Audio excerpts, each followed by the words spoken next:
안녕하세요. 김호준입니다. 블랙리스트 의혹은 사실 무근인 것으로 결론났다. 블랙리스트가 없으면 없다고 밝혔으면 될 일인데 이와 무관한 내용까지 밝혀 또 다른 논란만 남겼다. 조선일보가 사법부 블랙리스트 사건을 보도하는 핵심 관점입니다. 그런데 조선일보는 중대한 사실들을 생략했죠.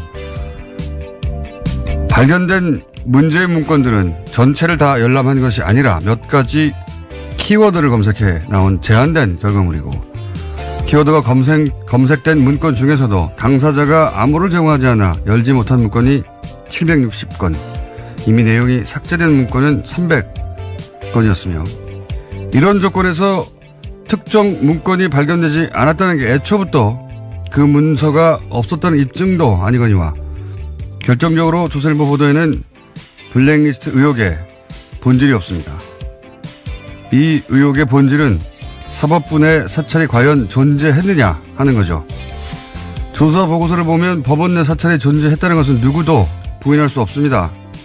그렇다면 의혹이 사실 무근으로 결론 났다 할 것이 아니라 사찰은 존재했다고 해야 하는 게 정상적인 언론이라면 가져야 할 입장인 거죠. 말해놓고 보니까 조선일보에 제가 지나친 요구를 했습니다. 조선일보는 그냥 하던 대로 하세요. 김호준의 아량이었습니다.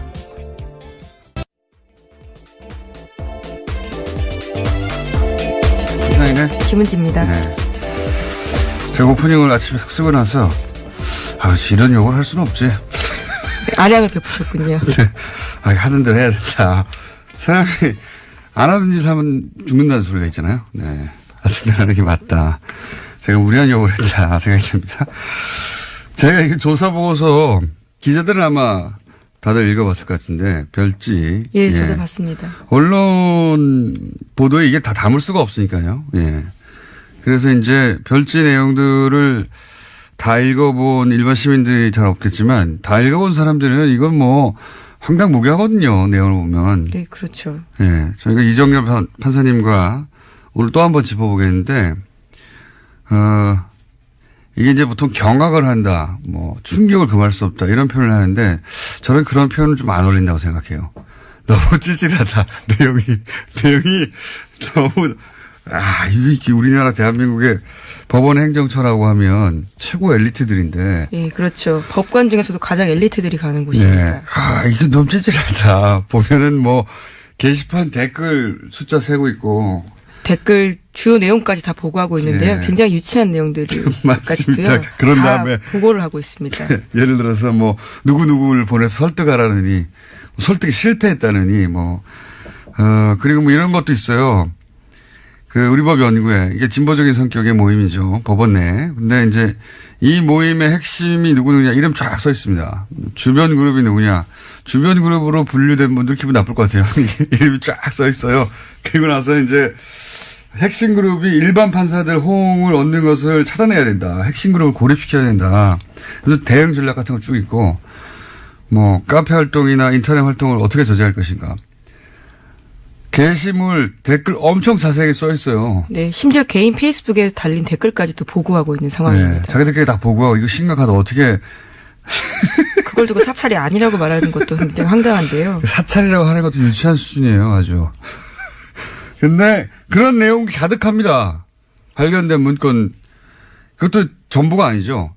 정말 심각한 정말 일부가 나온 겁니다. 정말 심각한 거는 못 봤다고 봐야 되는 거죠. 네, 행정처 차장이 굉장히 핵심 인물을 꼽히고 있는데 그 사람 컴퓨터는 아예 열어보지도 못했거든요. 그리고 또 열어본 것들 중에 삭제했다니까 파일을 삭제했다고 생각하시는 분도 있는데 그게 아니고 파일이 있는데 열어보면 내용이 아무것도 없어요. 지워버린 거죠. 예. 그렇게 삭제해버린 겁니다. 예. 이런데 무슨 블랙리스트 의혹이 사실 무근으로 드러났다. 이렇게 쓰면 안 되죠. 읽어봤으면 절대 그렇게 못할 텐데 읽어보고 나서도 사실 무근이라고. 전체가 블랙리스트예요. 전체가. 네. 유일하게 시사인 칼럼도 들어가 있습니다. 그런 것도 굉장히 있습니다. 황당했는데요. 예. 시사인 칼럼 썼는데 이거 편집을 악이죠. 시사인 얼마나 나쁜 잡지인가. 예, 그러지 않습니다. 전혀 그러지 않고요. 그리고 저희 방송에 나왔던 바로 차상환. 예, 차상환 판사. 예. 판사가 이제 칼럼을 쓰고 했을 때 얘기고, 요게 이제 그 문건 내용이 대상이 된 기간이 저희 방송이 나온 이유는 없어요. 그래서 아깝습니다. 방송 나온 다음에 어떻게 반응했는지도 있었으면 좋았을 텐데, 칼럼 한 번 썼다고 그렇게 길게 보고서를 쓴 만큼. 예, 그렇죠. 칼럼 하나 썼는데 엄청 길어요. 이 사람을 어떻게 해야 되는지, 누구를 보내서 설득하라고. 방송에 나왔으면 얼마나 더 긴 내용이 나왔을까. 예. 주변에 기자분들이 계시면 구해서 보시면, 네.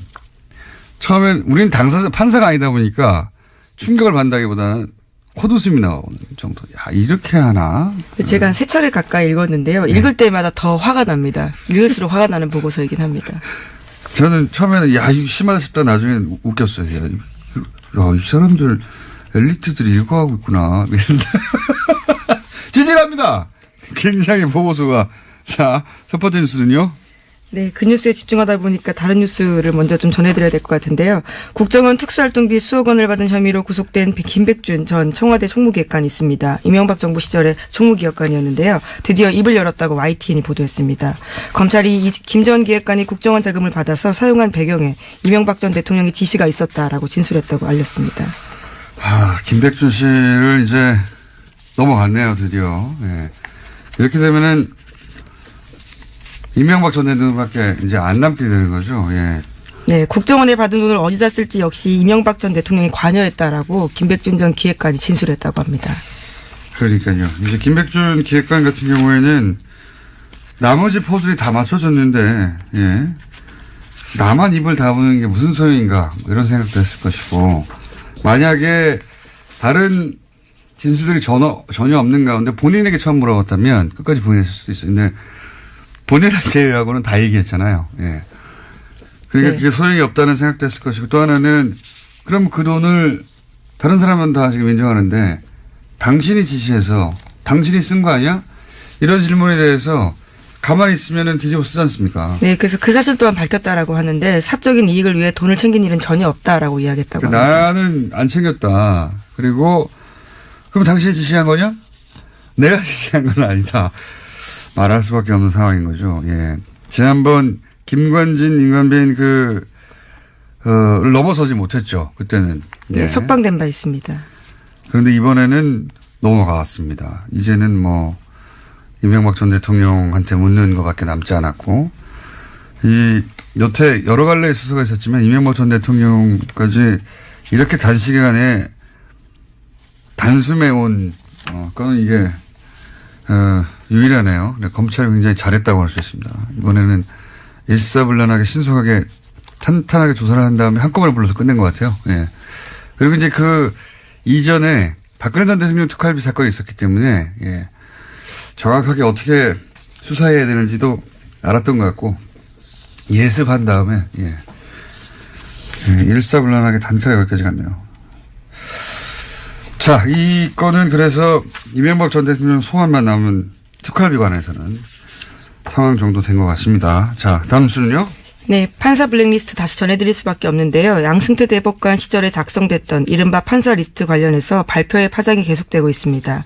문건의 특정 성향 판사의 동향 같은 것들이 보고된 이야기인데요. 일각에서는 블랙리스트가 아니다라고 주장까지 하고 있습니다. 그래서 어제 MBC가 직접 따져봤는데요. 인사 불이행 여부를 확인해봤다라고 합니다. 지난 7년의 법원 인사 기록을 살펴보면 명단에 있던 판사들은 한 명 빼고는 모두 형사 1심 재판에서 배제가 돼서 실제로 블랙리스트가 작동됐다라고 보도하고 있습니다. 그러니까요. 이게 이제 뭐 쭉 1번부터 이름 써가지고 지금 문체부에서 나온 그 명단처럼 그렇게 정리되어 있지 않을 뿐 지금 나온 문건 전체가 다 블랙리스트예요. 이 사람들을 어떻게 할까? 이 사람들은 배제해야 된다. 이 사람들을 고립시켜야 된다. 이거 블랙리스트지 뭡니까? 네, 심지어 적색, 청색, 흑색이라는 표현까지도 나와 있습니다. 이게 이제 형사 재판부에서 배제하는 것이 이게 이제 지원 배제였지 않습니까? 여기서는 지원 배제가 아니라 형사 재판부 배제라고 핵심 보시면. 업무에서 뺐다라는 거죠. 그렇죠. 왜냐하면 거의 모두라고 해도 좋을 만큼의 정치적 사건은 결국 형사부가 관장하는 겁니다. 형사 사건이니까. 그리고 영장 실질 심사 판사들 지난 1년간 우리가 얼마나 논란을 많이 일으킨 판사라고 언론에서 계속 지목했었던 다 마찬가지거든요. 그리고 지금 김관진, 임관빈 구속적부심통에 석방한 형사수석 다 형사재판부예요. 형사재판부에서 배제한다는 게 가진 의미는 정치적 사건에 있어서는 자신들의 입맛대로 판단하겠다는 의지가 관철된 것이고, 그리고 이제 배제된 것도 의지가 관철된, 이 블랙리스트를 통해서 돈을 안 줬다 이런 게 아니잖아요. 예. 지원을 배제했다든가 무슨 예술단체 지원을 끊어버렸다든가 그게 아니고, 여기서는 블랙리스트라는 게 결국 이렇게 정치적 재판에 영향을 미칠 수 있는 자리에 있는 사람들은 전부 다 보수 인사로 채운다. 혹은 뭐 법원 행정처 대법 원장의 의사가 관철될 수 있는 사람으로 채운다 이거예요. 나머지는 뺀다. 작동한 거죠. 뭘 작동을 안 했어요. 네, 재판이 판사 업무의 핵심이라고 할 수 있는데요. 아예 뺐다라고 하기 때문에 블랙리스트는 작동했다라고밖에 볼 수 없습니다. 뺐다라고 써 있는 문건은 없지만 결과가 배제됐지 않습니까? 이 명단에 있는 사람들이.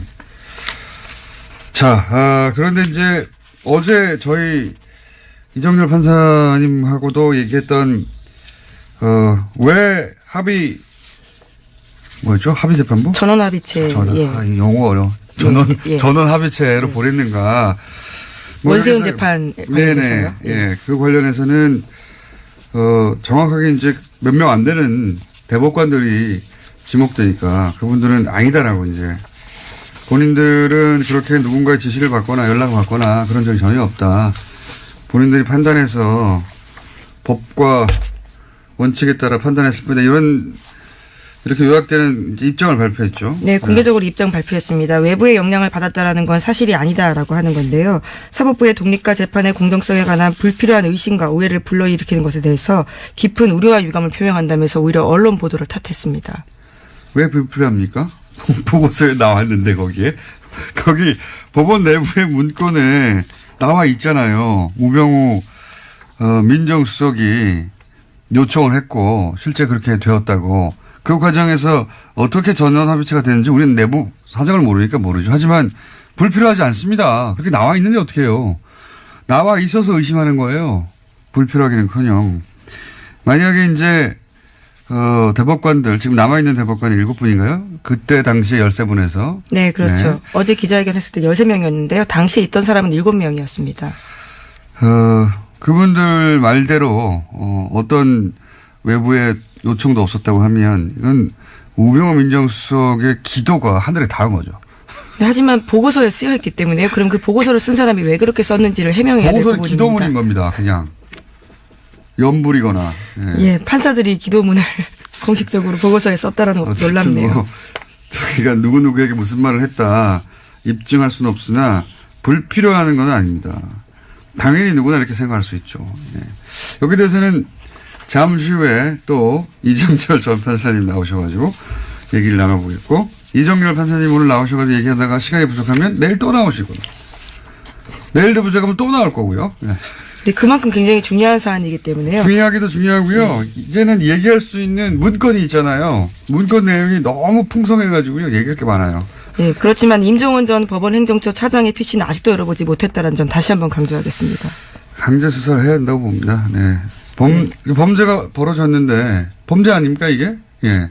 그것도 예전에는 독재 정권이 권력을 찍어 누른 거라면 이건 사법부 내에서 자기들끼리 한 거잖아요. 네, 그런 혐의가 있는데요. 임종원 전 차장 같은 경우에는 또 우병우 전 수석과 굉장히 많은 통화를 했다라고 알려져 있거든요. 그런 점들도 굉장히 의심스러운 상황입니다. 생각해 보시면 그냥 사기업에서 직원들을 이렇게 뒤에 조사를 해가지고 문서를 썼는데 직원들을 발견했어요. 고소고발하면 이거 걸립니다, 당연히. 근데 사법부에서 이렇게 했는데 나는 비밀번호를 줄 수 없어. 그런다고 가만히 있는 거 아닙니까? 아, 참 말도 안 된다고 봅니다, 저는. 자, 이 얘기하다가 시간이 다 갔네요.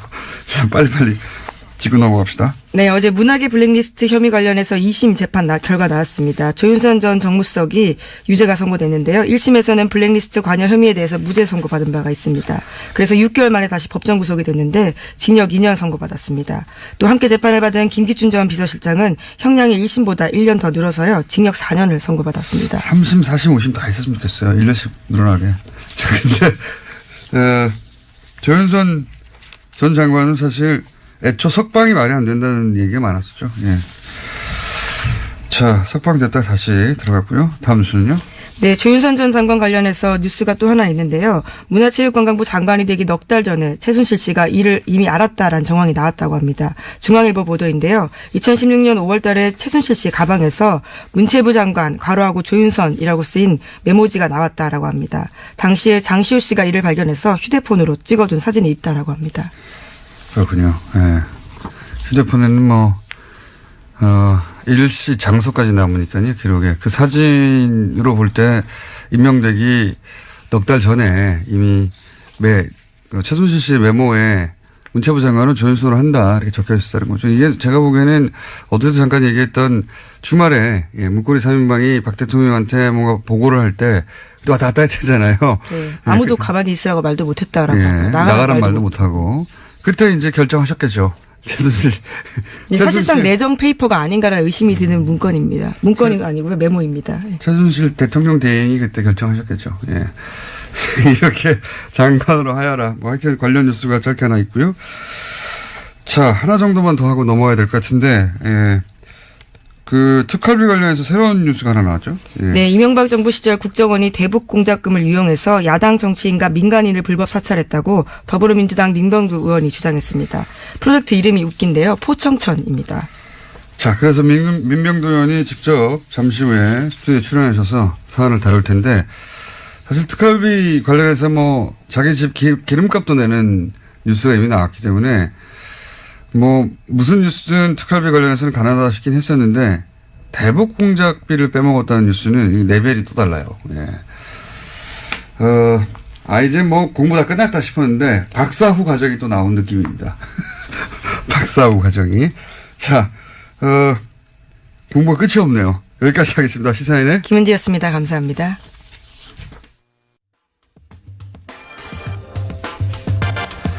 특활비 뉴스 많이 나오고 있습니다. 그중에서 새로운 레벨의 차원이 다른 뉴스가 또 나왔습니다. 대북 공작금을 특활비로 빼돌렸다. 그리고 그 돈으로 야당 정치인을 불법 사찰했다. 네, 처음 나온 주장입니다. 더불어민주당 민병두 의원 스튜디오에 모셨습니다. 안녕하십니까? 네, 안녕하세요. 예.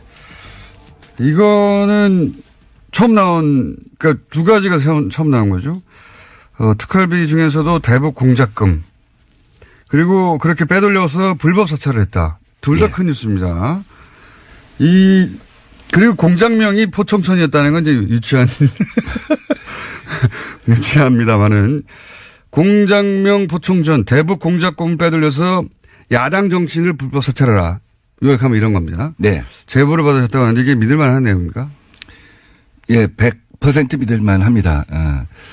저희가 여러 가지 근거를 댈 수 있겠지만, 팀의 구성원 이름이 분명합니다. 알 수 없는 이름이죠, 사실 일반인은. 그렇죠. 포청천 팀 산하에, 포청천 공작팀 산하에 3개 팀이 있었습니다. 미행감시 팀. 미행감시, 익숙한 단어네요. 예, 미감이죠. 줄여서 미감팀이라고 합니다.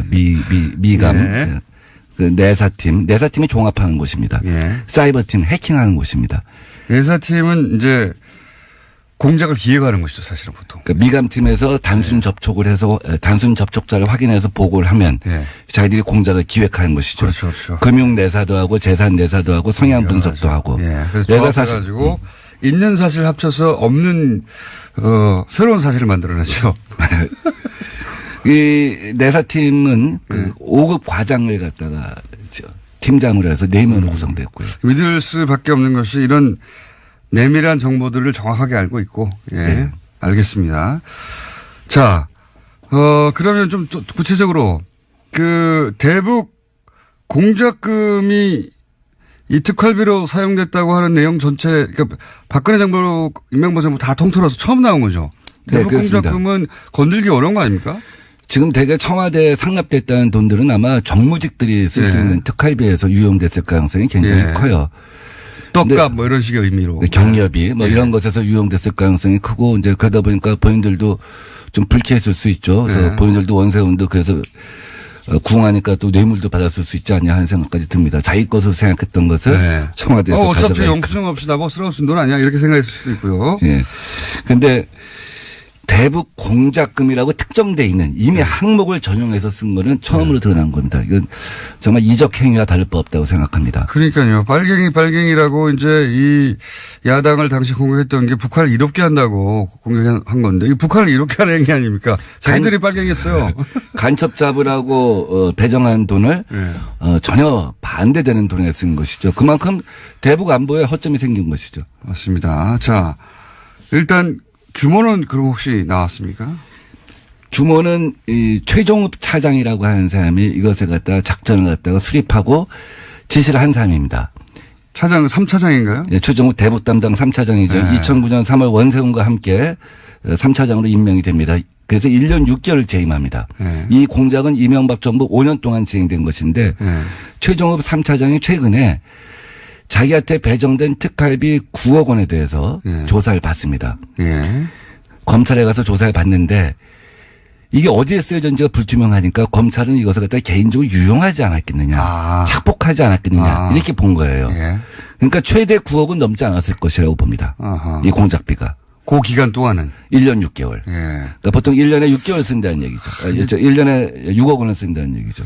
그거는 빙산의 일각일 것 같은데요. 공작팀이 또 다른 차원에서 진행됐을 수도 있죠.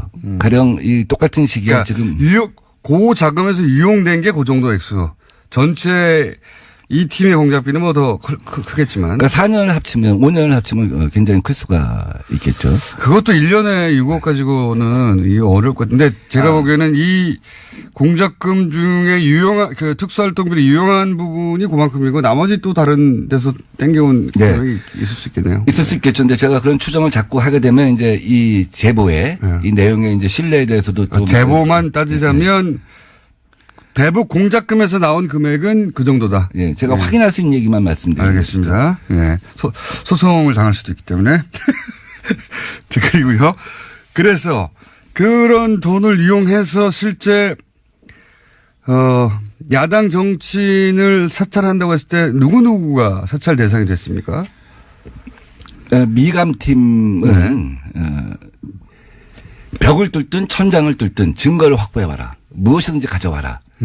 이 얘기는 뭐냐면 돈은 얼마든지 이제 지불해 줄 테니 혹은 불법에도 상관없다. 마음껏 사용해라. 승진도 보장해라. 뭐 이런 얘기입니다. 근데 미감팀에서 누구누구를 미행했는가는 제가 정확하게 알 수는 없습니다. 다만 사이버팀에 대해서는 제가 좀 비교적 자세한 내용을 들었습니다. 박지원, 한명숙, 특히 한명숙 전 총리에 대해서는 정치자금권에 대해서 내사를 해라 한 얘기를 특별히 지시를 했고요. 그다음에 KBS 사장 정현주, MBC 사장 최문순, 박원순 저 시민단체 대표 이런 분들의 이메일 주소를 줬다는 겁니다. 이 사람들을 따라 한마디로 이 사람들의 PC를 뚫어라. PC를 뚫어라. PC를 뚫어라 하는 얘기는 뭐냐면 왜 이메일 주소를 주면서 PC를 뚫어라 하는 얘기가 무슨 뜻이냐면 해킹 프로그램을 넣는 그렇죠. 겁니다. 해킹하라는 거죠. 그러면 핸드폰까지 다 연결이 되는 거죠.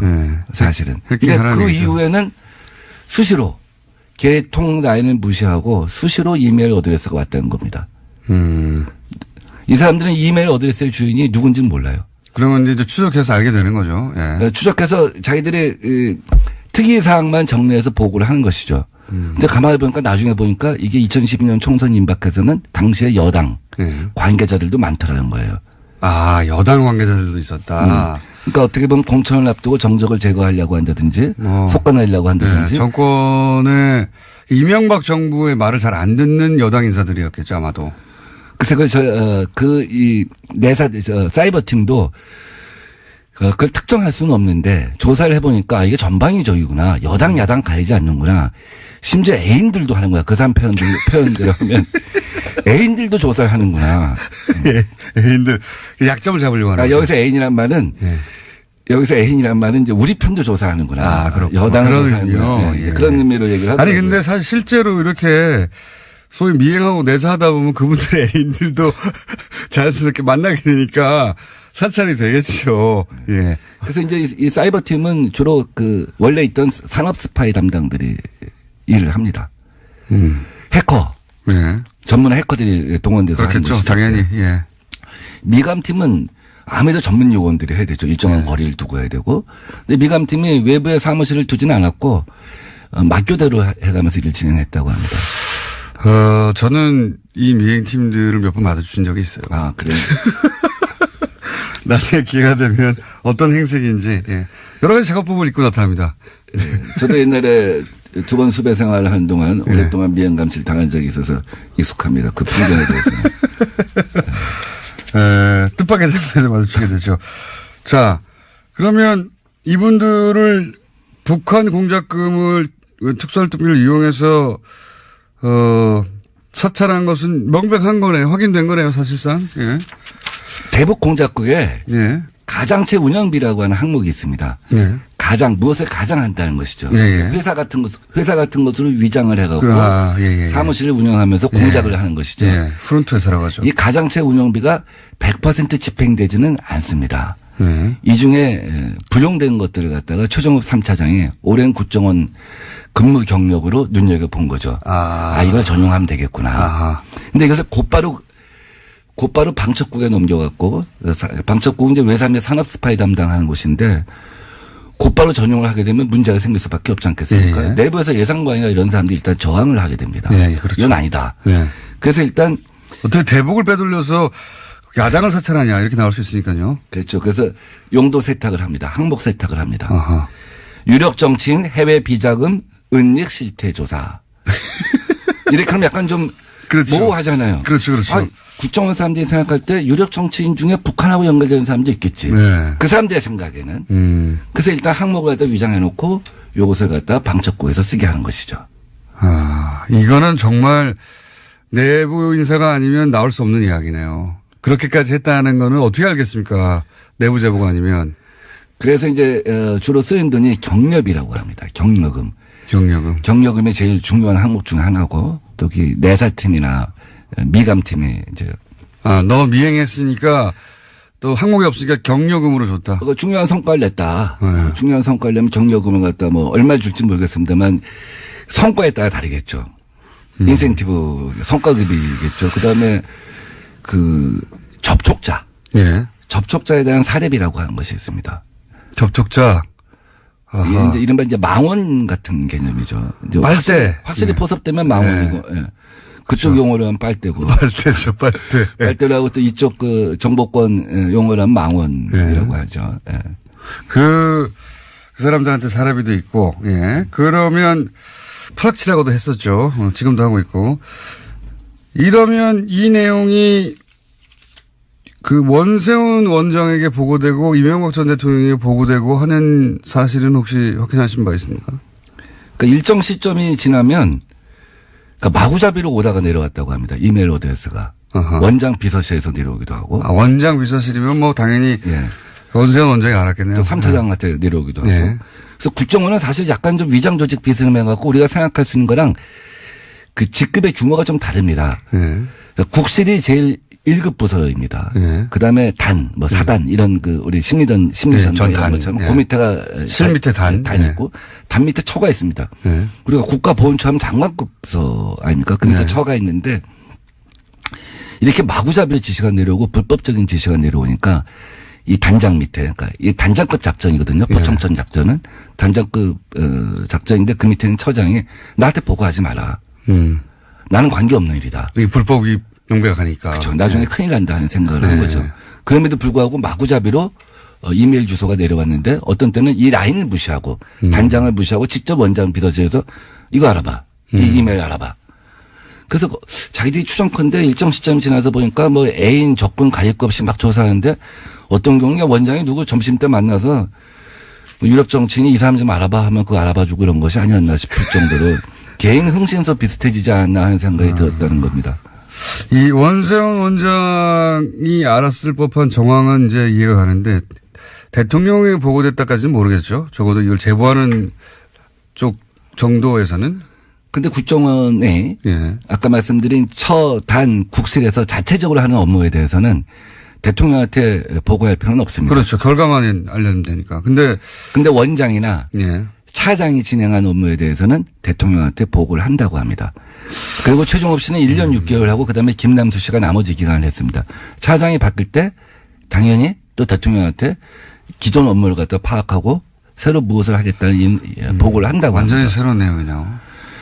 그래서 대개 이제 이렇게 진행이 되다 보면 이 중에 승진되는 사람도 있지 않겠습니까? 네. 그럼 승진되면 사람은 새로 충원을 해야 되잖아요. 네. 그래서 승진이 대개 거의 정권 말기에 이루어진다고 합니다. 네. 그리고 정권 말기에 공작을 종료한다고 합니다.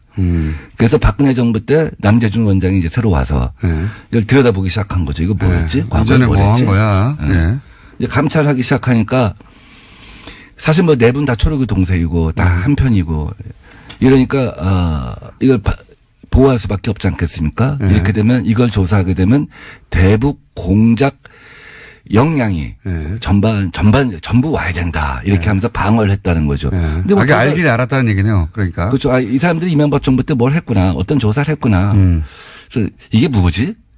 자기들도 관심 가질 수밖에 없지 않겠습니까? 또 어떤 때는 자기들이 거기서 벤치마킹도 할 필요도 있는 것이고. 근데 그쪽에서 이게 안 된다. 대북 역량 라인이 와야 된다.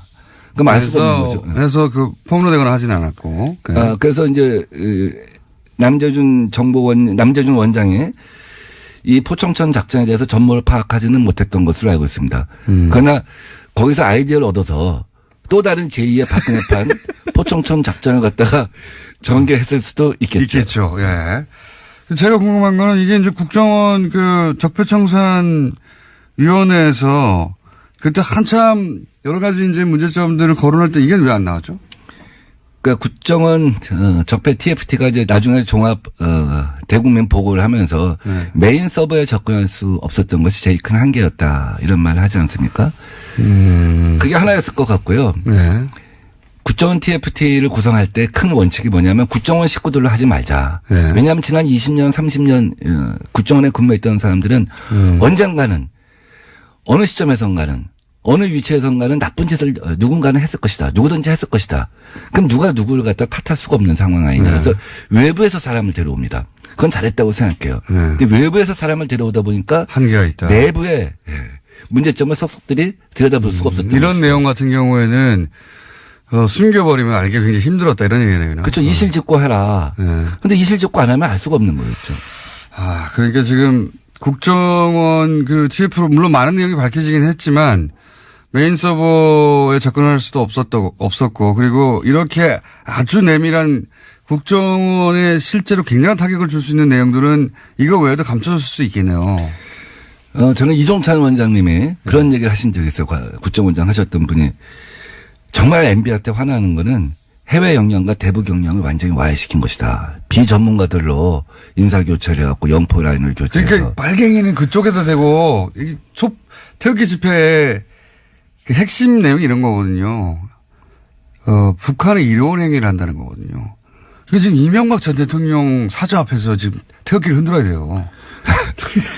그 방산 비리를 갖다가 우리가 이적 행위로 다스리자 한 얘기를 제가 맨 처음에 했었고, 근데 지금 뭐 전현직 정권 가릴 것이다 그런 얘기합니다. 저는 이런 거야말로 이제는 이적 행위로 다스려 갖고 국정원을 완전히 탈바꿈시켜야 한다고 생각합니다.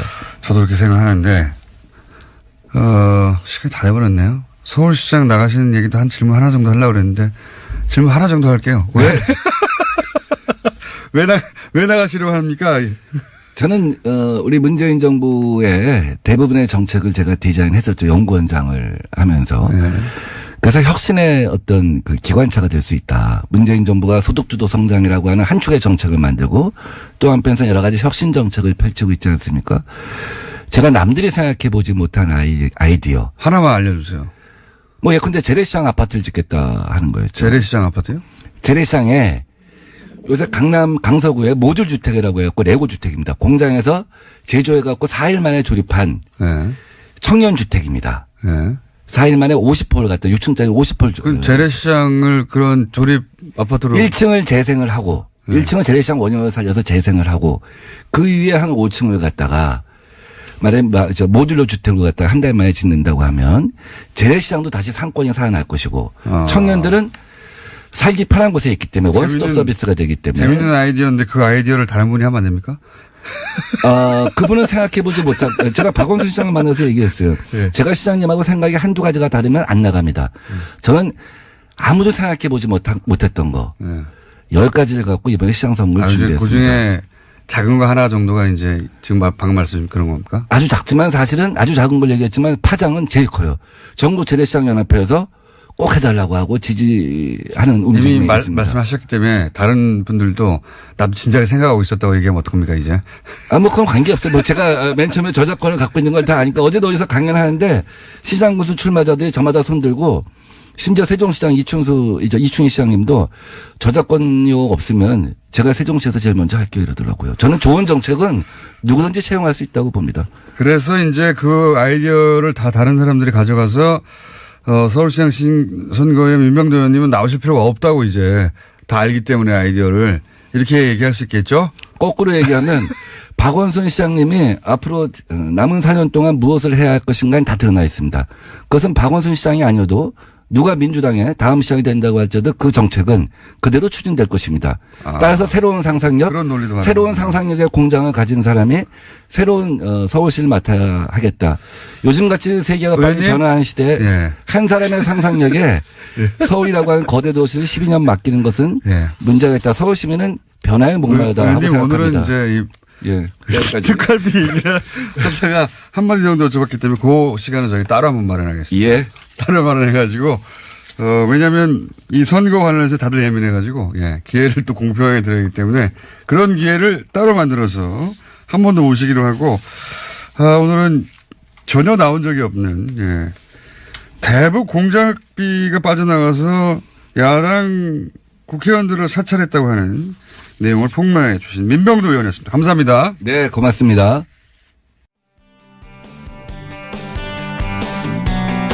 자, 제 생각에는 아마 한동안 계속 나오실 것 같은 부장판사를 지낸, 영장판사도 지낸 법무부인 동안의 이정열 사무장님 스튜디오에 나오셨습니다. 한동안 계속 이게 잠이 모자라네요. 잠이 모자라요. 아니, 제가 이 별지 네. 쭉 읽다가 예. 어느 순간 저는 일단 법관 아니니까 예. 그 좀 다르게 받아들일 것 같은데 이따가 코미디다 이런 생각을 했어요. 저는. 이거 웃으면 안 되는데. 이게 정말 이렇게 그 근엄하신 판사들이 행정처에 모여서 이런 생각하고 있었나? 뭐 그 일부에서 저한테 그런 질문을 하시더라고요. 이게 정말 판사들이 쓴 문건이 맞냐. 그러니까 이게 진지하게 물어보시는데 혹시 네. 법원에서 이 뭐 예를 들어 국가정보원이나 이런 데다가 이렇게 위탁을 줘가지고 거기서 그건 정보기관이니까 거기서 나온 정보를 가지고 그쪽 문체에 맞게 문건을 작성해서 법원이 넘겨받은 걸 그냥 그대로 쓴 거 아니냐는 그런 의문을 제기하시는 분들도 계시더라고요. 네, 그 이해갑니다. 네, 이해가는 것이 일단 제가 보기에는 이거 국정원에 입사한 지 약 3개월 정도 된. 네. 3개월 정도 된 요원이 자, 저 게시판 좀 분석해봐. 그래서 네, 알겠습니다 하고 게시판 분석한 정도로 보이거든요. 예. 지금 네. 저기 공장장님께서 게시판 분석 말씀하셨는데 물론 게시판 분석인 부분도 있는데요. 뭐 이따 얘기 나오면 또 말씀드리겠습니다. 아까 얘기 나왔던 차성환 판사 같은 경우에 정말 웃겨요 그거. 예, 여기에 지금 문건에 뭐라고 나오냐면 차성환 판사가 코트넷에 글을, 그러니까 코트넷이라 하면 이제 법원 내부 게시판이거든요. 법원 판사들이 보는. 네. 거기에 글을 게시를 하는데 그것과 관련해서 친분 있는 판사들에게 이메일로 글을 송부를 하면서 의견을 구했다. 그러면서 전체 회신의 방법으로 활발하게 토론 중이다. 하면서 이 문건에 이메일들이 쭉 나와요. 저도 그거 보고 놀랐는데 아니 법원 판사들의 개인 이메일들을 행정처에서 다 볼 수 있네? 이렇게 생각했어요 저도. 그러니까요. 이메일 내용이 쭉 나오죠. 예. 저는 여기서 섬찟했습니다. 저도 당연히 내부 이메일을 썼었기 때문에. 이메일 내용이 다 나오고 저는 거기서 웃긴 게 이런 겁니다. 누구 보내서 저 사람 좀 설득 좀 해봐. 네. 이런 거 있잖아요. 네. 그러고 나서 설득 실패. 예. 그 지금 공장장님께서 말씀 주신 게 두 사람이 나옵니다. 하나는 이 차성환 판사의 친척이 법원에 있어요. 그 사람을 통해서 쿠션. 설득을 해라 하니까 방금 공장장님 말씀하신 대로 실패했다. 그러니까. 두 번째는 소속 법원 지원장. 이건 좀 무서운 거죠. 그렇죠. 자기 상관이니까. 예, 이 상관일 뿐만 아니라 이 사람이 근무 평정을 하거든요. 그러니까 지원장이 말을 했는데 말을 안 듣는다. 그러면 근무 평정을 D를 줍니다. 그럼 서기호 판사처럼 되는 거예요. 아무 이유 없어요. 그냥. 잘리는 거군요. 그렇죠. 네. 무서운 거죠. 네. 예, 그런데 이런 라인을 통해서 한다는 것도 근데 그것도 또 실패. 근데 이제 당사자는 모를 거예요. 예. 당사자는 자신과 가까운 거리에 있는 사람들이니까 이분들이 걱정돼서 그러나 보다 네. 이렇게 생각하는데 사실은 그 뒤에서 이 법원 행정처에 그 사람들 보러 가서 예. 얘기하라고 한 거죠. 그렇죠. 이런 거 공작인 겁니다. 공작. 완전 공작이죠. 별게 공작이 아니에요. 그 예. 공작을 했다는 얘기가 또 문건에도 나와요. 차모 판사가 존경하는 선배, 차모 판사와 친한 선후배 명단을 취합해서 관리할 필요가 있다. 저도 그 대목이 저는 가장 이 문건에서 심각하다고 본다 네. 겁니다. 이거는 간단하게 생각해 보면 그 친한 사람 좀 보내가지고 좀 설득 좀 해봐. 여기까지는 그렇다고 예. 쳐요. 그게 아니라 이제 상시 관리하려고 이제 주변 인사들을 명단을 이 국정원이 하는 이건 첩보기관이 하는 거거든요. 네, 그렇죠. 그거를 했다는 겁니다. 빨대를 마련하고 주변을 둘러싸고 이거 자체가 정말 첩보기관이 하는 짓이에요. 그걸 법원 행정처에서 판사들을 대상으로 했다는 거 아닙니까? 이게 왕년에 국정원이 하는 짓이에요. 그렇죠. 이게 왕년에 노무현 전 대통령 서거 즈음에서 이명박 정권이 했던 일이잖아요. 주위 사람들 털고 명단 관리 작성하고. 그게 이제 사찰기관이나 국정을 통해서 한 건데 이건 골 때리는 게 사법부가 방송 용어 맞아요? 이거는 그 이상의 표현이 없습니다. 골을 친다고 할 수도 없고 골을 만진다고 할 수도 없고요. 골은 표준어입니다. 근데 정말 띵 하는 것이 예. 이거는 진짜 국정원이 하는 짓이 사법부 내에서 사법부 판사들에서 사법부 판사들을 향해 이루어진 거 아닙니까? 그렇죠. 이거는 명백한 사찰이고 공작이고 예. 이건 범죄 맞잖아요. 범죄행위죠. 예전에 이런 적이 있습니다. 우리법연구회 이제 신입 회원이 들어오면 환영회를 할 거 아닙니까? 그럼 전 나가죠, 당연히. 나가서 저하고 이제 돌아가면서 인사하는데 그런 얘기 합니다. 이 판사님 뵙고 싶었습니다. 존경합니다. 이래요. 그러면 어디 가서 절대 나 안다고 하지 말라고. 농담으로 그랬는데 이게 현실이었던 거죠, 그게. 이 보고서 별지를 보고 여러 가지 감정을 느낄 분들이 있을 텐데. 네. 저는 처음에는 좀 심각했던 나중에 이제 코미디 같다고 말씀드렸잖아요. 근데 너무 유치해서 진짜 소꿉장난 하듯이 학급 회의 하듯이 제 마음에 안 들어. X, 제 동그라미, 제 세모 이렇게 해놨더라고요. 진짜로. 그것 세모 2개, X 2개. 제 친구들 우리 편으로 끌고 와. 이런 거. 예. 제가 존경하는 사람 누가 있지? 누구한테 말하면, 누구한테 말하게 시키면 제가 몇 말을 반이야? 듣지? 담임한테 얘기해. 이런 거예요. 정말. 그걸 굉장히 어려운 단어와 심각하게 써 있어요. 그렇죠. 한자말로 썼죠. 네.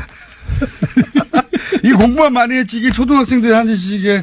근데 그게 사법부 내에서. 원장님 지금 초등학생 무시하시는 겁니까? 사과하세요.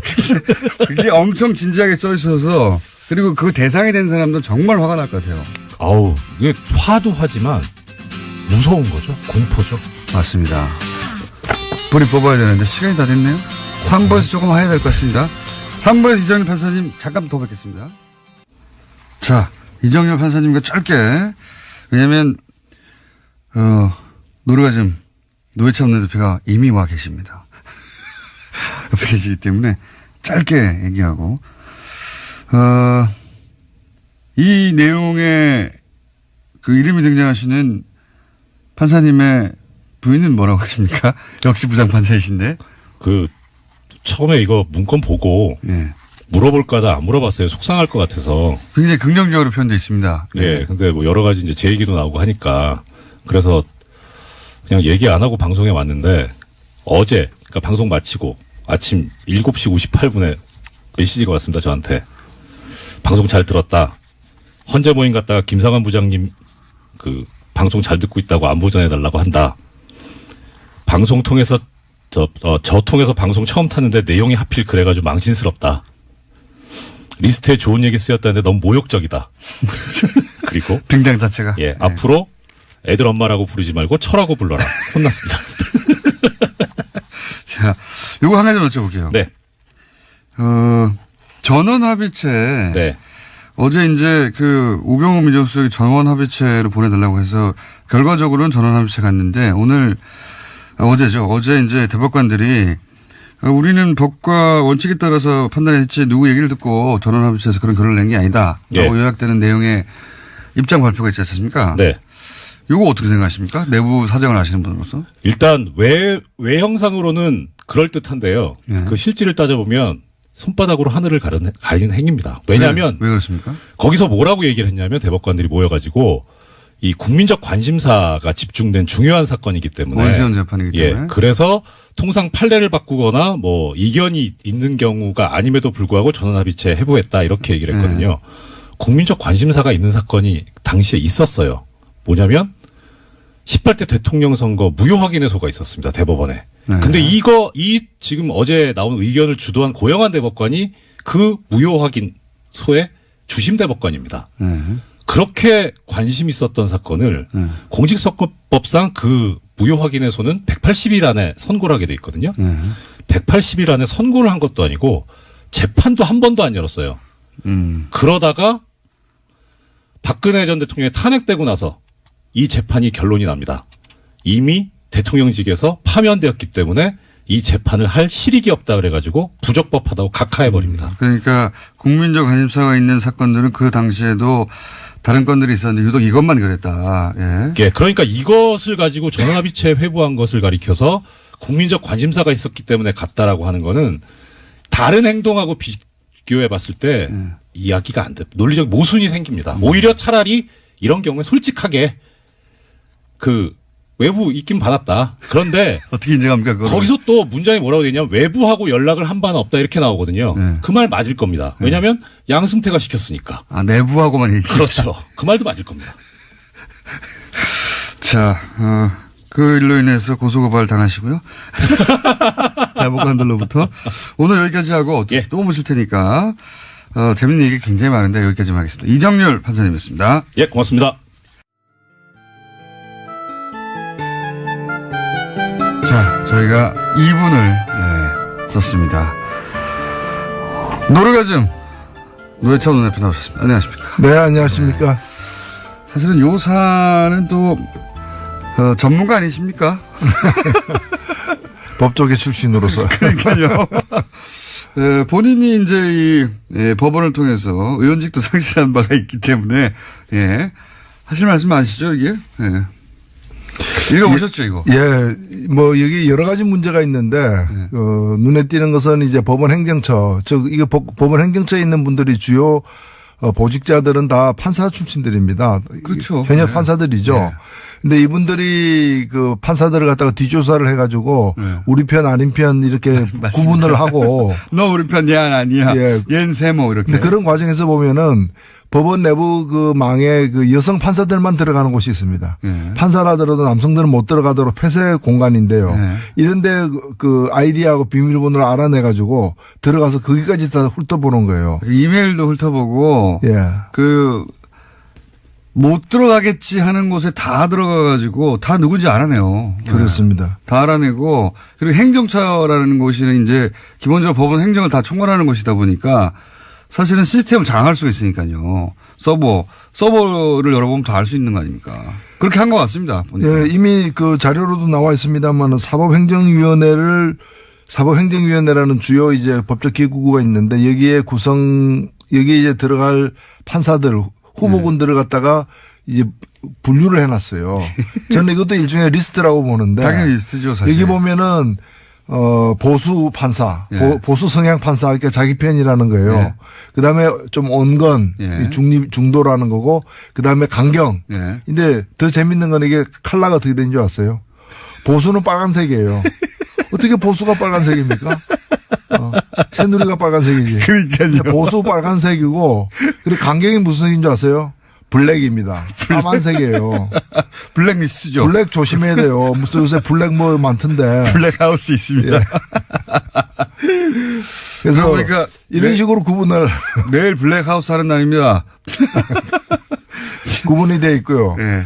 가장 핵심적인 문제는 뭔가면은 지금 몇 개의 그 개인용 PC가 있었는데 네. 그 중에 한 개만 내놓지 않았어요. 예. 그게 바로 핵심이죠. 임종원 예. 법원행정차장의 그 PC인데. 본인이 비밀번호를 내놓지 않았죠. 예, 그리고 PC 자체를 내놓지 네, 않았어요. 맞습니다. 예. 이건 열어보지도 못했어요. 예. 나머지는 열어봤는데 비밀번호 걸린 것 때문에 700여 개는 맞습니다. 못 예. 열어봤는데 문제는 이게 가장 열어볼 필요가 있는 거라는 겁니다. 왜냐하면 이 임종원 법원행정처장은 이미 특검 수사에서 박근혜 특검 수사에서 나온 것처럼 지금 그 우병우 민정수석하고 예. 1년에 수백 통 전화를 서로 오가는 사람이에요. 네. 어떻게 법원 행정을 책임지는 사람하고 청와대 민정수석이 수백 통 했다는 얘기는 주로 판결에 관련된 거 아니고서 뭐 법원에 뭐 비가 샜는지 이런 것 때문에 전화를 한 건 아닐 거 아니겠습니까? 비품 구매 때문에 전화한 건 아니겠죠. 이게 완전히 독립적으로 이 운영돼야 될 법원이 특히 대법원이 청와대와 커넥션이 이렇게 그러니까요. 유착 관계가 긴밀하게 있었다는 것은 심각한 의혹이기 때문에 앞으로 반드시 이 조사가 돼야 될 부분입니다. 근데 이게 이제 그 사법부다 보니까 네. 판사들을 대상하다 보니까 검찰 쪽에서도 부담이 큰 것 같아요. 왜냐하면 앞으로 모든 그러니까 사실은 판사는 심판이고 변호사와 검찰이 부딪히는 거 아닙니까? 그런데 이제 이 검찰이 사법부 전체를 대상으로 수사한다든가 사법부의 핵심 요직에 있었던 사람을 수사하는 게 부담이 크고 사법부도 또 내부 조직 논리상 사법부가 어떻게 검찰한테 수사를 의뢰하냐. 이런 인식이 있는 것 같아요. 그렇습니다. 그건 또 한편 사실이기 때문에 그래서 저는 어떻게 해야 됩니까? 김명수 대법원장에게 마지막 기회 한 번의 기회가 주어져 있다. 네. 지금 진상조사위원회도 진상을 파악하지 못했고 네. 추가조사위원회는 문서만 파악했어요. 그렇죠. 이번에 파악된 문서 중에 문제가 되는 내용들이 많았잖아요. 네. 이것들이 실행됐는지 안 됐는지는 추가조사위원회에서 조사를 안 했습니다. 네. 그럼 이건 조사 안 하고 넘어갈 거냐.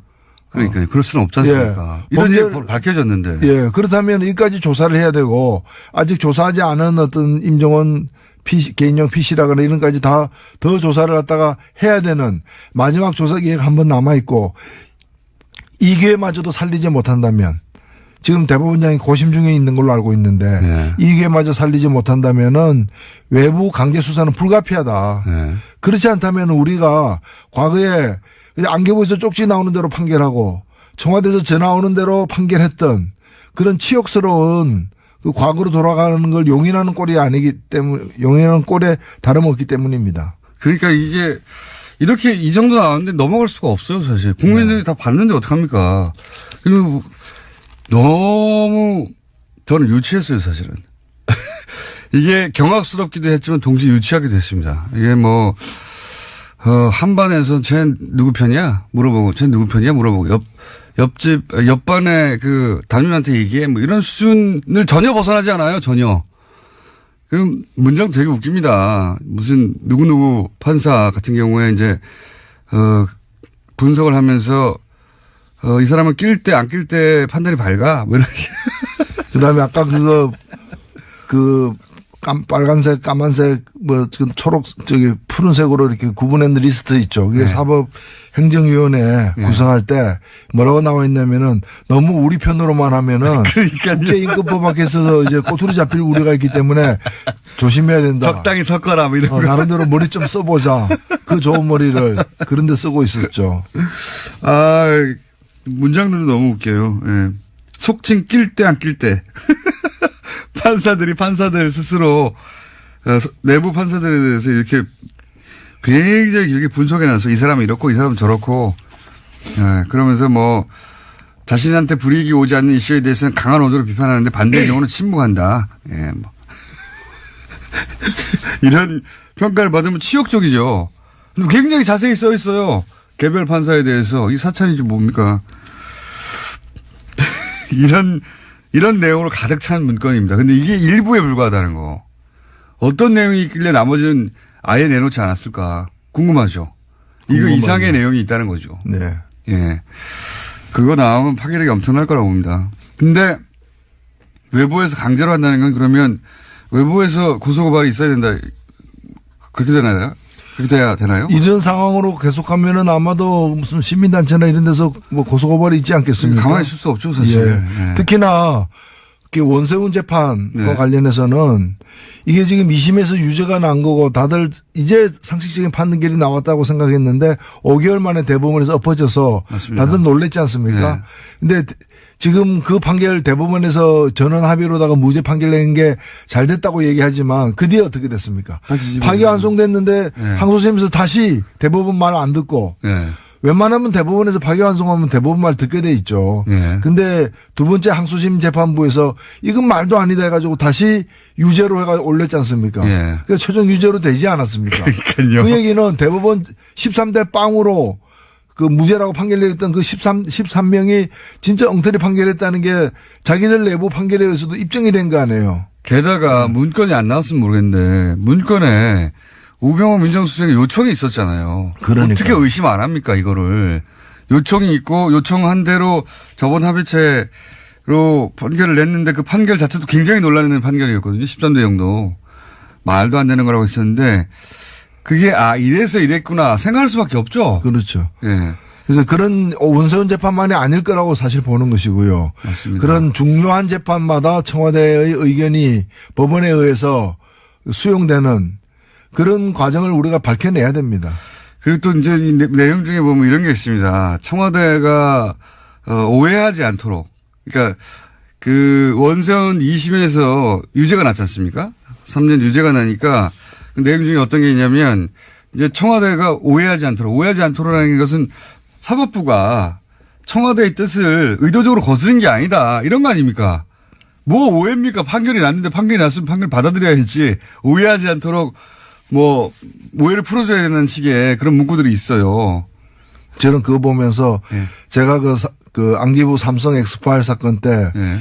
2심에서 무죄를 받았지 않습니까? 예. 그때도 삼성그룹 이근 회장이 오해하지 않도록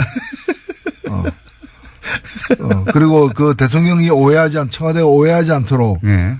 뭔가 하지 않았을까 하는 그런 억측까지도 사실은 드는. 네, 뭐 그랬을 법합니다. 실제. 그러니까 이 정권이 싫어하는 판결이 나면 전권이 관심 있는 재판인데 싫어할 판결이 나면 사법부가 나서서 그거는 사법부의 뜻이 아니고 개인 판사가 그렇다는 얘기는 다른 사건들은 처음부터 오해하지 않도록 잘 만들어줬다는 거 아닙니까 결론을. 그렇죠.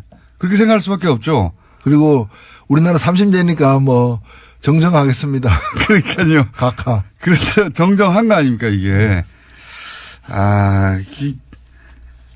이제 일종의 음모론처럼 그렇게 돌아가는 거 아니야? 이렇게 얘기했던 거에 증거가 일부 나온 거죠 사실. 그렇죠. 의심하지 않을 수 없는 겁니다. 여기다 불필요한 오해가 있다거나 뭐 이러면서 이제 불필요한 오해 논란이 있지 않도록 하면서 이 대법관들이 나서서 그렇지 않다고 얘기했는데 이걸로는 해결이 안 될 것 같아요. 그 대법관 중에서 적지 않은 수가 당시에 없었던 분들이에요. 이게 절반은 없었던 분이죠. 2015년 7월에 예. 2015년 7월에 대법원에서 13대 0으로 무죄를 내렸기 때문에 지금 계신 분들 중에 적지 않은 수가 거의 절반에 가까운 분이 그 당시에는 없었던 분들인데 왜 어제 나타나가지고 전원이 그렇게 절반만 나와야죠 그러면. 네. 전원이 이렇게 얘기했다는 것도 좀 많이 안 된다고 생각이 들고. 요 사건은 이제 쉽게 가라앉지 않을 것 같습니다. 제가 보기에는 머지않아 이 조사 보고서 별지가 인터넷상에서 공개되어 버리지 않을까. 그래서 많이들 보지 않을까 싶어요. 보시면 충격과 함께 웃음이 나오실 겁니다. 네. 근데 이게 일부에 불과하다. 안 나온 게 700건이 넘는다. 예. 아예 내놓지 않아서 몇 건 있는지도 모르는 PC 남아있다 여전히. 예. 그렇습니다. 현재 상황이. 자, 사법부 블랙리스트 사건은 그러하고요. 양승태 대법관은 어떻게 될까요?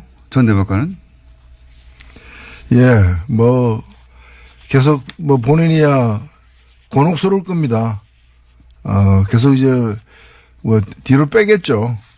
저는 양승태 대법관 한 명의 문제는 아니지만은 총체적 책임에 직접 연루돼 있기 때문에 네. 책임을 져야 된다고 봅니다. 이 문건을 작성하고 보고한 대상이 있을 거 아닙니까? 본인이죠. 예. 본인이죠. 양승태 대법관이 정점에 있었으니까 보고를 받았겠죠. 보고도 하지 않은 걸 자기들끼리 열심히 써가지고 혼자. 그러니까요. 예. 한편으로는 보고하고 한편으로는 등산 가는 것도 그 국정원으로부터 사찰당하고 이제. 네. 그 압박도 하고. 예. 자, 이 사건 굉장히 중요한 사건이라 저희가 앞으로 계속 다루겠습니다. 못지않게 큰 일들이 많이 있었어요. 예를 들어서 나경원 의원이 IOC 항의 성안을 보냈다든가 여기에 대해서 이제 화가 난 국민들도 있고 그리고 북한 평창 올림픽이 평양 올림픽이다라고 보수 신문과 야당에서는 계속 공격하고 있고 이거 어떻게 전체적으로 보십니까? 그 올림픽을 공격하는 보수. 특히 나경원 그 의원은 패럴림픽 우리나라 네. 그 국제 패럴림픽의 집행위원이에요. 네. 그다음에 우리나라 이게 평창 동계 올림픽에 또 그 조직위원이기도 하고요. 맞습니다. 물론 그 조직위원은 뭐 거의 29명, 30명 되는 이제 거대한 규모입니다만은 이런 분이 그것도 IOC에다가 그 편지를 썼다는 것 자체가 저는 상식적으로 납득이 안 가요. 아니 국무위원이 이 정부의 시책 중에 문제 있습니다 하고 유엔에다가 항의사안 보내는 거하고 똑같은 거 아니에요. 아니 그럼 본인이 그럼 조직위원이니까 그게 잘못됐다고 정말 믿는다면은 그 조직위원회 내에서 문제 제기를 해야 되는 것이고 안 되면은 자기가 조직위원을 사퇴해야죠. 그때 성명 한 장 발표하는 정도여야지 이걸 IOC는 그리고 상식적으로 보면은 이번에 단일팀 같은 경우에는 사실 이 단일팀은 이 단일팀으로 2018년 평창 동계올림픽 지원에 관련된 특별법이 있어요. 네. 이 법에 보면은 제3조 84조에 보면은 이 단일팀을 만들도록 되어 있습니다. 그거가. 근데 이 법을 누가 처음에 제안했느냐. 그러니까. 권성동 의원. 예. 그 다음에 또 다른 당시에 그 새누리당 의원들이 두 개의 법안을 냈는데 둘 다 이게 들어가 있어요. 그러니까 자기들이 만든 법이에요. 맞습니다. 예. 2011년에. 이명박 전 대통령 때 예. 자기들이 내서 자기들이 만든 법에 의해서 지금 시행되고 있는 거예요. 갑자기 나온 게 아니라. 예. 그런데 그걸 가지고 마치 그것 때문에 평양 그리고 이 정도 되면요. 나경원 의원 정도의 지위라면은 자기가 여자 하키 선수들 만나야 돼요. 만나가지고 정말 그 수년 동안 땀 흘려 그 노력했을 텐데 출전 기회나 시간이 조금 줄어들게 되어서 너무 얼마나 가슴 아프냐. 정말 미안하다. 그러나 더 크게 보자. 이 올림픽이 어떤 올림픽이냐. 지금 전쟁 중에 벌어지는 휴전과 같은 올림픽이다. 이걸 통해 가지고 우리 그 선수들 엄마 아버지 그 국민들을 좀 더 평화에 1mm라도 접근하는 계기가 되면 그게 더 큰 의미 있잖아요. 자기가 좀 달래고 맞습니다. 대책에 대해서 강구하겠다 뭐 이런 식으로 해야 될 사람이 제가 볼 때는 다른 정신은 어떤지 몰라도 올림픽 정신이 없어요. 네. 이분이 그 집행 IOC 위원인데도 올림픽 정신이 없는 결여된 현저하게 결연된. 네. 나경원 의원은 내일 저희 방송에 또 나오시기 때문에 직접 또 얘기하죠. 올림픽 정신은 없습니다. 평화, 올림픽 정신이 추구하는 게 평화예요. 그리고 평양 올림픽이 뭡니까? 아니 뭐 평양에 무슨 컴플렉스가 있어요? 그런 식이면은 올림픽이 평양 올림픽으로 변질됐다. 그럼 뭐 음식이 완전히 뭐 그럼 평양 냉면도 문제 삼아야지. 왜 냉면은 다 평양 아니면 함흥이냐? 뭐 서울냉면, 수원냉면 왜 없느냐? 대한요식협회에다가 이거 완전히 뭐 정치적으로 중립이 깨진 거 아니냐 이렇게 항의를 해야지. 식당마다 가면서. 저도 체제선전이라는 말도 웃깁니다, 사실. 우리 강릉이랑 서울에서 공연 몇 번 하는 거하고 북한 전역에 지금 남한 올림픽이 중계되는 거하고 체제선전으로 따지면 비교할 수도 없죠. 네? 그리고 이 88 서울 올림픽 때는요. 네. 그 북한에서 공동 개최를 요구했어요. 맞습니다. 안 받아들여지니까 아예 불참해 버렸어요. 네. 이번에는 주체가 누굽니까? 대한민국 아닙니까? 네네. 여기에 북한이 그냥 들어오는 거잖아요. 다만 입장할 때 네. 공동 선수단이라고 해가지고 같은 옷 입고 같은 깃발 들고 한번 입장하고 퇴장하는 것밖에 더 있습니까? 거기 그 규모도 작아요, 사실 선수단의 규모는. 우리 옆에 조금 들어오는 정도입니다, 사실. 압도적 체제 선전은 대한민국이 하고 있는 거예요. 맞습니다. 북한에서 볼 때 남한 선수단 규모가 이렇고 북한은 조금 서 있고 경기 수도 얼마 없고 근데 한 번도 자신들은 개최하지 못한 올림픽을 2번이나 하는 거 아닙니까? 동계하게 다. 그럼 남조선 체제 선정의장에 예. 북한이 왜 참여하느냐라고 북한 내에서 문제가 나올 수도 있지만 그렇게 나와야 정상인 상황인 그렇죠. 거예요. 북한에서 이건 남한 체제 선전하는 거 아니냐라고 항의가 나올 내용입니다. 어떻게 올림픽 전체하고 공연 몇 개하고 비교가 됩니까? 체제 선전을 하자면. 이게 말이 안 되는 건데 이걸 또 엄청나게 또 보도를 해줍니다. 네, 체제 선전 평양 올림픽. 네, 이분들이 두려워하는 거는 제가 볼 때는 평화예요. 두려워하는 거는 평화예요. 네. 남북 간에 늘 군사적으로 이렇게 긴장되어 있고 전쟁이 언제 일어날지도 몰라야 자기들이 그나마 살 그 틈이 생기는데 그런 게 이제 평화로와 대화로 하면은 그렇잖아요. 핵무기 달라고 구걸하러도 다니고 막 이랬는데 한핵 줍쇼. 평화 시절에 오면은 골치 아프잖아요 이게. 그러니까 자신들이 서식하고 이렇게 번성할 기회가 점점 적어지는 거죠. 네, 서식지가 줄어들고 네. 그러다 보니까 이제 이런 논란을 막 키우고 있는데 게다가 이 법안들도 자기가 만들었고 자기들이 집권하고 있을 때는 자기들이 인공기 옆에서 한반도기 흔들면서 엄청나게 응원도 했었어요. 예. 지금 반대하는 분들 사진이 많이 찍혀 있습니다. 북한 응원단 옆에서. 그때 그런 얘기 전혀 안 했거든요. 야, 북한은 핑계인 것이고 자기들이 궁색하게 되는 자신들의 그 처지, 그 불우한 처지가 이제 원망스러운 거죠. 불우한 처지. 자, 그렇습니다. 예. 평양 올림픽이라는 비난은 진짜 말이 안 된다고 봅니다. 예. 북한에서 이거 서울 올림픽에 왜 들러리 쓰고 있느냐 이렇게 나온다면 얘기가 되는데 예, 말이 안 된다고 보고 예, 국민당은 이제 완전한 파탄에 이른 것 같습니다. 그죠? 예. 그죠? 그걸 완전한 파탄에 이른 그 서로 성명전 하는 걸 보면 예, 남북보다 더합니다. 그 정도에 이르러서 대화는 끝인 것 같고 서로 징계하라고 하고 있고요. 예. 그냥 예, 뭐 안타깝죠. 국민들이 이제 그런 걸 보면서 이제 뭔가 좀 이렇게 하다가 뜻이 달라질 수도 있는데 합의하에 갈라서거나 이제 그러질 왜 못하느냐. 비례대표 출당 문제는 어떻게 생각하십니까? 저는 해줘야 된다고 봐요. 저는 유승민 대표의 얘기가 옳다고 봅니다.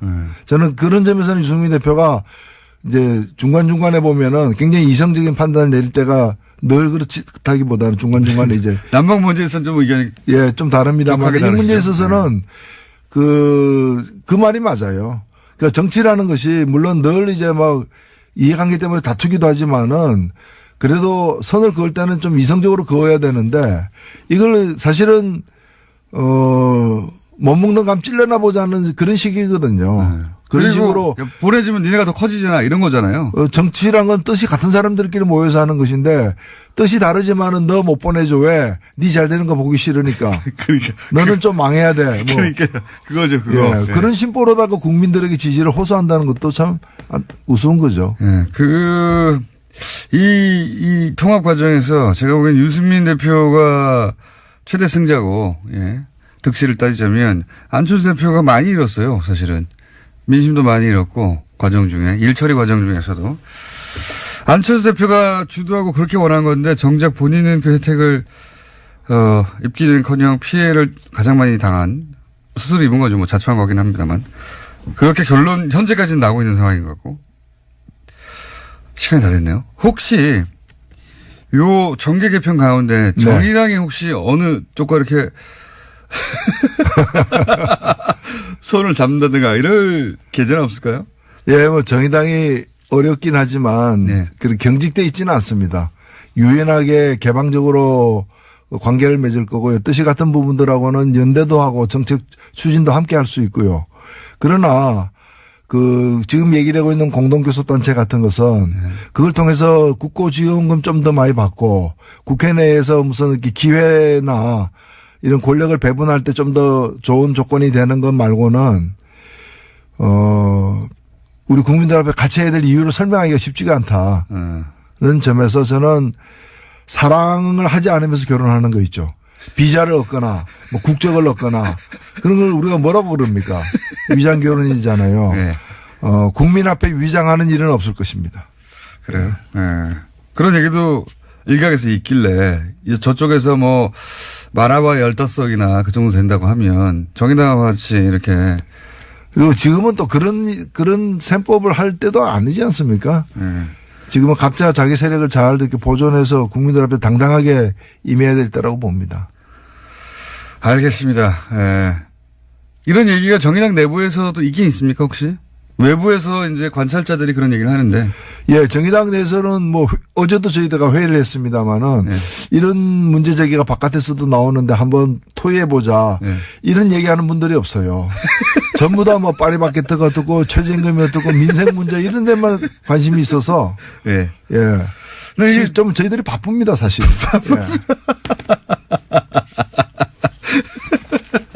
예. 여기까지 하겠습니다. 정의당의 노회찬 원내대표였습니다. 감사합니다. 예. 불친절한 AS. 노래가 좀 빵빵 터진다. 뭐 이런 문자에 뭐 항상 많이 오니까요. 예.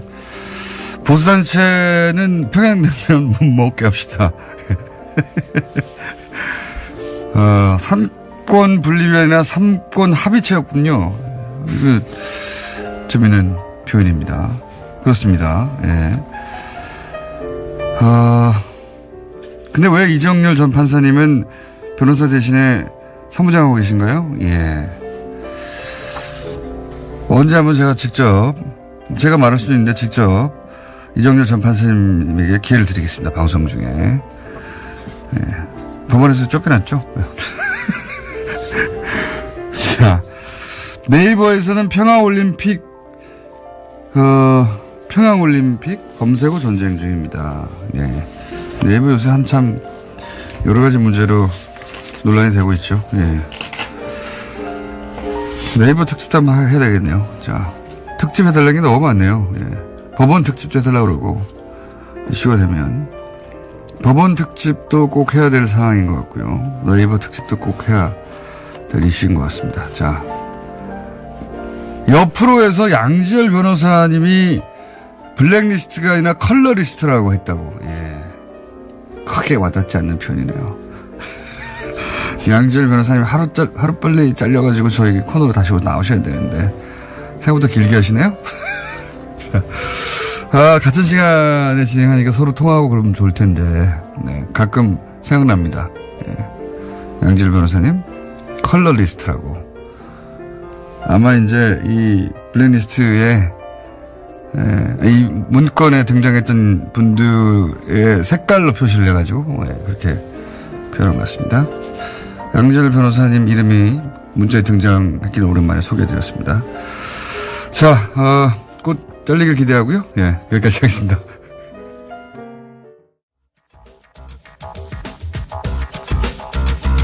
자, 정통 과학 시간이라고 표현하고 싶지만 한 번도 그런 적이 없었기 때문에.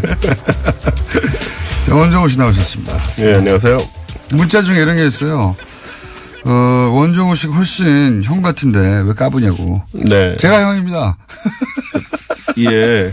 참, 앞서거니 뒤서거니 외모로는 서로 노안을 자랑하고 있죠. 네. 자, 오늘 주제 뭡니까? 오늘은 일단 지난번에 제가, 지난주에는 못 나왔고, 그전에 알파고 얘기를 하면서 그 네. 두려움과 공포를 잔뜩 드리고 갔잖아요. 알파 제로. 예. 네. 스스로 학습한다. 그렇습니다. 네. 그래서 좀 그 반대되는 얘기로 좀 우리가 좀 희망을 가져야 되지 않겠냐. 네. 과학이 아직 인류 문명을 위협할 정도는 아니다. 네. 특히 그 인공지능이 좀 죽쓰고 있는 얘기를 좀 드리려고 하는데. 죽쓰고 있는 분야도 있다. 네. 네. 왜 그 알파고하고 가장 또 유명한 인공지능이 왓슨이었잖아요. 네. 예, 왓슨이 이제 미국에서 게임쇼 우승하고 네. 지금 이제 의료 쪽으로 가 있다고 다들 알고 계신데 얼마 전까지만 해도 왓슨이 굉장히 잘하고 있다고 알려져 있었습니다. 네. 근데 최근의 상황을 보니까 이게 생각보다 똑똑하지 않다라는 것이 밝혀져서 어떻게 밝혀졌나요? 지금 우리나라에 7개 병원에 왓슨이 들어와 있어요. 네. 그래서 이제 저 암 진단이라든가 이런 걸 하고 있지 않습니까? 네. 근데 진단율이 굉장히 낮습니다. 아, 그래요? 네. 이제 지금 진단율을 어떻게 보냐면 또 한국, 우리나라 인간 의사하고 이제 비교를 해서 진단율이 맞는지 안 맞는지를 확인을 하는데. 그러니까 암 진단 로봇인 거죠, 로봇 말하자면. 그렇죠. 예. 특히 이제 우리나라 같은 경우에는 외국하고 또 암 특성이 다르기 때문에 진단율이 뭐 50%를 밑도는. 그러니까 예. 암이라고 진단했는데 아닐 경우도 있고 암인데 암이 아니라고 진단하는 경우 이게 사실 그것도 아니고요. 네. 지금 좀 왓슨에 대한 이 우리의 그 판단이 좀 관점이 묘한 게 인간 의사하고 같느냐 다르냐로 판단을 합니다.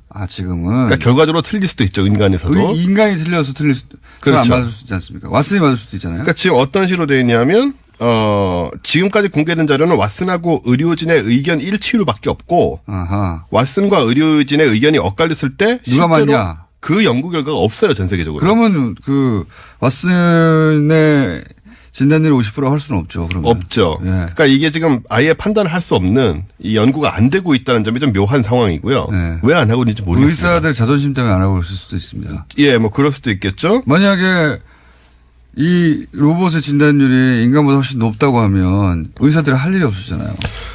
예, 그렇겠죠. 적어도 암 진단에 관한 한. 예. 저는 이제 왓슨이 지금 좀 문제가 있다는 식으로 얘기를 드리려고 하는데 우리 꿈과 희망을 되찾기 위해서 거기에 이제 찬물을 끼얹으시는군요. 그리고 사실 IBM 측 자료가 뭐였냐면 그 왓슨이 잘하고 있는지도 몰라요. 아니에요. 지금 표정도 굉장히 좀 무서웠어요. IBM 측 자료는 뭐였냐면 원래 이제 인간 의사와 의견 일치율이 90% 이상이라고 주장을 했는데 이 데이터도 어떻게 나온 거냐면 특정 환자의 데이터로 일단 왓슨을 가르칩니다. 그런 다음에 다시 그 환자들을 진단하게 해서. 같은 결과가 나오느냐? 네. 그런 식으로 했기 때문에 이것도 문제가 있다는 지적이 계속 미국에서도 나오고 있고. 그러네요. 맞는 지적이네요. 그래서 한국에서도 그렇고 식약청에서도 그렇고 미국에서도 그렇고 이 왓슨이 지금 의료기기가 아닙니다. 분류가 안 되고 그래서 이제 보험 적용이 안 되죠. 그냥 의학 저널을 검색하는 기구로 만 초라한 그런 명칭으로 등록이 돼 있는 상태라서. 그렇군요. 왜냐하면 기존의 방대한 의학 정보들을 정보 처리를 해서 자가학습을 한다 이런 원리란 말이죠. 네, 그렇죠. 네. 그러니까 지금 알파고가 처음 나왔을 때, 맨 처음에 이제 기보를 연구해서 스스로 이제 두게 하고 그렇게 출발했지 않습니까? 그런데 이거 발전하다 보면 지금 제로가 나왔잖아요. 제로가. 그렇죠. 제로는 기존의 기보 보지 않고 규칙만 입력하면 스스로 공부를 해가지고 이긴다면서요. 그렇죠. 인간의 기보를 연구한 로봇들을. 그렇습니다. 그러니까 거기까지 갈 수도 있다. 갈 수도 있고 막 가는 게 목표긴 하겠죠. 다만 이제 현재 상황은 우리가 기대했던 혹은 우려했던 것만 못하다라는 게 얘기고. 변수가 바둑보다 더 많겠죠. 그렇겠죠. 바둑판 자체가 움직이진 않은데 여기는 인간부터 매우 다양한 종류와 체질과 환경이 있으니까. 그렇습니다. 그래서 사실 미국 최고의 암병원이 MD 앤더슨 암센터라는 데가 있는데 여기는 1912년부터 지금까지 왓슨의 알고리즘을 이용해서 폐암하고 5가지 백혈병 치료 프로그램을 개발하고 있었어요. 그러다 2016년 9월에 그냥 계약을 종료해버립니다. 이걸 안 되겠다. 안 쓰겠다 이 얘기죠. 안 맞다. 그래서 지금 의료계에서 말씀하신 대로 의사들이라든가 이런 쪽에 두려움이 있는지도 모르겠지만 의료계에서 왓슨의 활약이 알파제로 같이 그런 것은 아니다. 근데 이제 그것도 구글 딥 마인드였나요? 네네. 거기서도 처음 도전했을 때 앞으로 무슨 10년, 20년 후에 일어날 일이라고 했었는데 그거 하나에 매달려가지고 불과 5년인가 6년 만에 결국 인간을 뛰어넘은 수준이 아니라 이제 두려운 수준까지 가버렸잖아요. 그렇죠. 이제 이 알파제로를 바둑으로 이길 인간은 존재하지 않는 거예요, 사실은. 없습니다. 영원히 안 나올 거고요. 영어도 안 나올 것이고요. 그것처럼 집중해서 한 곳에 파서 나올 수도 있습니다. 그럼 결국은 왓슨이 인간 의사들 다 쫓아내고 이기겠죠. 근데 이제 결론이 그렇게 나오는군요. 제한돼서 쓸 수 있겠죠. 그러니까 왓슨으로 진단을 하고 혹여 놓친 부분이 없나 인간이 점검을 한다든가. 그렇게 쓸 수는 있을 것 같은데 이건 두렵진 않아요. 병을 고치는 쪽이라면 두렵지 않은데. 네. 그래서 뭐 이제 앞으로 지금 진단만 하고 있는데 앞으로 처방까지 다 이렇게 그런 것이 나온다면 또 다시 한번 생각해 볼 문제고 어쨌든 지금 기대만은 못하다는 게 좀 중론입니다. 전 세계적으로. 요 특정 분야에 있어서는. 예, 그렇습니다. 바둑은 끝났고요. 바둑은 완전히 끝났죠. 네, 바둑 장기 뭐 이런 건 다 끝났습니다. 인간이 개발한 게임들, 복잡한 게임들. 네. 다 끝났습니다. 예. 그 뭐 스타크래프트라든가 이런 것에도 도전을 한다고 하더라고요. 컴퓨터들이. 네. 뭐 그거는 뭐 시간 문제로 전부 다 이제 정복을 하겠죠. 그러니까요. 게임 같은 거는 다 끝날 것 같아요. 결국. 네. 자, 그 다음에 뭡니까? 예, 또 한 개가 이게 좋아요. 왓슨은 그렇다고 치고요. 네. 오늘은 그냥 요즘 블록체인 얘기 많이 나오잖아요. 블록체인. 예. 비트코인 얘기 많이 나오고. 예. 그래서 이야기를 좀 할까 하다가. 예. 하다가. 예, 너무 예민한 주제라서. 뭐 특별히 예민하지도 않아요. 예. 반응 신경 쓰기도 싫고. 예. 욕먹을까봐. 예. 잘 모르고. 아니, 그냥 규제해야 되는 겁니다, 이거는. 그냥 돈 벌고 싶은 거예요. 뭐 자꾸 복잡한 기술 얘기할 필요 없어요. 복잡한 기술은 그 기술 나름대로 얘기할 영역이 있는데 지금 현상은 그냥 돈 벌고 싶어서 그런 거예요. 자꾸 복잡하게 얘기하는지 모르겠어요. 예, 지금 현상은 좀 문제가 있죠, 사실. 그냥 돈 벌고 싶어서 벌어진 현상입니다. 돈 벌고 싶은 게 나쁜 게 아닌데 그 과정에서 불거지는 이제, 통제할 수 없는 현상들 혹은 뭐, 많은 사람의 피해를 주는 어떤 결과들이 있으니 거기에 장치를 하자는 거예요. 기본적으로 유시민 작가님하고 생각이 같으신 건가요? 저는 기본적으로는 그 스탠스입니다. 그렇군요. 예. 네. 블록체인의 기술에 대해서는 유시민 작가보다는 좀 더 긍정적으로 생각하는데, 네. 예. 기본적으로는 지금 현상은 그런 현상이다. 네. 예. 네. 그래서 어쨌든 그 얘기 안 하려고요. 네, 더 깊이 들어가지 않고 저는 딴 얘기로 넘어가겠습니다. 네. 그냥 올해 이제 새로 시작을 했으니까 이제 올해 새로 등장하는 뭐 기술적인 접근들. 새로운 기술? 네. 정확하게 말하면 그 기술들을 사회적으로 상용화하려는 시도 한 두 가지 정도를 설명을 드리려고 해요. 네. 먼저 우리가 관심 있는 분들은 그 하이퍼 튜브란 걸 들어보셨을 겁니다. 저 들어봤습니다. 네. 네. 하이퍼 튜브란 거는 영화에 나오는 거예요, 옛날에. 거의 보면. 뭐 그런 개념이죠. 예. 네. 튜브에다가 그 기차 같은 게 들어가가지고 뿡 빨리 가는 거 아닙니까? 예, 진공 튜브를 만들어서 거의 진공으로 돼서. 그 튜브를 뭐 지하에 건설하기도 하고, 네. 이제 SF 같은 데 나오던 얘기인데, 요게 이제 몇 년 전에 그 유명한 일론 머스크가, 예, 유명한 사람이죠. 예, 이 사람이 만들고 있지는 않고요. 그냥 얘기를 했어요. 그래서 들고 나와서 이제 이런 거 할 수 있다, 이런 거 하자, 뭐 이런 얘기를 하고 본인은 아이언맨의 실제 모델이죠. 예. 근데 잘 보면은 이렇게 왜 모델인지 잘 모르겠습니다. 뭐 공통점이 없는데. 얼굴은 공통점이 없지만 뭐 이렇게 상상만 하던 과학기술을 실제 네. 과감하게 뭐 실현에 옮긴다 뭐 이런 의미겠죠. 예, 전에 한번 비교를 해본 적이 있는데 하여튼 개인적인 공통점은 참 없더라. 개인적인 공통점. 예, 뭐 부모가 부자도 아니고 무엇보다도 아이언맨이 아닙니다. 그런 수트를 착용하고 활동하고 있지 않아요. 네, 그런 점에서 굉장히 큰 차이가 있는 사람이죠. 어쨌든 이제 이거 그 기술이죠. 진공 상태 튜브를 건설하고 열차를 넣어서 움직이게 하자. 그런 건데 이 진공 튜브에는 공기 저항이 없으니까 또 굉장히 빨리 갈 수 있고 또 이제 한쪽에 바람을 빼는 것 자체가 추진력을 만들어내거든요. 아시다시피 그렇게 될 수밖에 없기 때문에. 그럼 압력차가 생기죠. 그렇죠. 예. 그걸로 또 가는 거고. 우리 다 대류 들었잖아요. 대류. 아 예. 예. 그 차가운 공기는 뭐 그렇게 갈 필요 없고 압력차가 생기면 움직일 거 아닙니까? 네. 차가운 공기하고는 전혀 관련이 없고요. 공기가 흐른다. 네네. 예. 압력차가 생기면 그렇습니다. 이제 이 물건이 움직이겠죠. 이 물건이 기차일 뿐인 겁니다. 네. 예. 네, 이게 이제 미국에서 뭐 가속주행 시험 작년에 성공하고 했는데 오늘 말씀드릴 얘기는 뭐냐면 바로 올해부터 우리나라가 여기에 뛰어든다는 거예요. 아, 우리나라가? 오. 괴짜 업체에서 하는 게 아니고. 몇 년 안 된 얘기인데 우리나라가 바로 뛰어드네요? 네, 뭐, 과기정통부 산하의 그 정부 출연 연구소들 있지 않습니까? 네. 뭐, 건설기술연구원, 교통연구원, 기계연구원, 전기연구원, 전자통신연구원, 그리고 한양대, 그리고 유니스트 이런 8개 기관이 지난 17일에 협약을 체결하고. 앨런 머스크도 이거 상용화 못했지 않습니까? 지금? 아직 상용화된 데 한 군데도 없습니다. 네. 이걸 우리나라의 출연연들이 모여서 같이 연구를 하기로 좀 협약을 체결을 하는. 오, 좋네요, 이거. 그죠? 네. 좀 참신하죠. 예. 이거 보통 이제 다른 나라에 나오고 나서 우리는 저런 거 못하나 그랬었는데. 네. 비교적 빨리 뛰어든 분야입니다. 비교적 네. 빠릅니다. 그리고 공상과학적인 거를 이제 실현하는 것 같아서 좀 느낌이 좀 뭔가 우리가 이제 좀 공상과학적인 거 실현하는 적은 별로 없었어요. 그런 나라가 아니잖아요, 우리나라가. 로켓 저기 뭡니까? 60년대에 달에 갔거든요. 그렇습니다. 60년대에 안 태어나신 분들 많죠? 인구 중 절반은 안 태어나셨는데 60년대 달에 다 갔어요, 이미. 네. 그리고 우리가 발사체가 없어요, 아직도. 예, 발사체가 좀 1단 로켓이 없죠. 미국이 못하게 해서 그런 겁니다. 우리가 사실 이거 개발 능력이 없어 아니라. 미사일 기술이기 때문에 이게 굉장히 어려운 문제고요. 어쨌든 이제 사실은 유럽, 캐나다 이런 쪽이 개발 준비를 하고 있긴 한데 이걸 만약에 우리가 개발하게 되면 서울 부산까지 30분 만에 갑니다. 저는 이 얘기 나올 때마다 저도 신기하잖아요. 네. 그래서 이제 몇 번 관련 문서나 본 적이 있는데 어떻게 세우나 모르겠어요.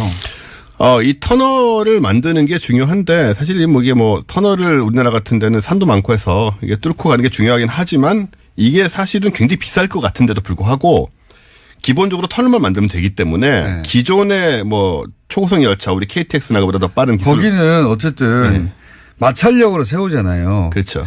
레일에 브레이크를 걸어서 마찰력으로 무게도 있고. 네. 여기는 공기 저항이 전혀 없지 않습니까? 네. 그럼 가다 서야 되잖아요. 그렇죠. 그게 마음대로 되겠나. 어떻게 하겠어요? 무섭다. 할 거예요, 어떻게. 속도는 엄청난 속도 1000km 이상으로 달린다고 하는데. 네. 예. 그럼 저항이 없으니까요. 그렇죠. 굉장히 승차감도 굉장히 좋고. 진동도 없고. 진동도 없고. 다 좋은데 어떻게 세우냐 이거예요. 그런 기술 정도는 하지 않겠습니까? 알아서? 우리가 걱정까지 할 필요는 없지 않을까요? 궁금해서. 안 서는 기차를 만들지는 않지 않겠어요? 그게 서는 부분이 잘 안 돼가지고 이게. 걱정이 참 많으시군요. 그런 데 대해서. 좀 빨리 나왔으면 좋겠는데. 네, 어쨌든 건설 비용이 10분의 1밖에 안 들 수도 있답니다. 오히려 전기로 달리는 이 고속열차보다. 생각해보면 말이죠. 이걸 만약에 우리가 대륙 끝에 있어요. 네. 이게 만약에 계속 발전한다면 서울에서 파리까지 쭉 갈 수도 있는 이미 겁니다. 그 얘기가 나오고 있습니다. 네. 그래서 국내에서 이걸 건설해가지고 중국하고 통과해서 유럽까지 있는 이런 얘기 많이 있었잖아요. 슉 날아가는 겁니다. 그러면 진짜. 비행기 이상의 속도로 갈 수가 있는 거죠. 그러니까요. 네. 그리고 이제 하늘에 떨어질 생각. 이런 염도 없고. 그래서 그걸 목표로 하지만 해서 어떻게 우리나라가- 써주냐. 예. 그 방송 들으신 분들이 걱정 좀 해주십시오. 이거 좀 우리 공장장님 걱정이 큽니다. 그거 좀 알아봐 주세요. 반드시 쓰냐. 쓰게 만들어 주십시오. 안 쓰면 어떡하냐. 자, 원종우 씨였습니다. 감사합니다.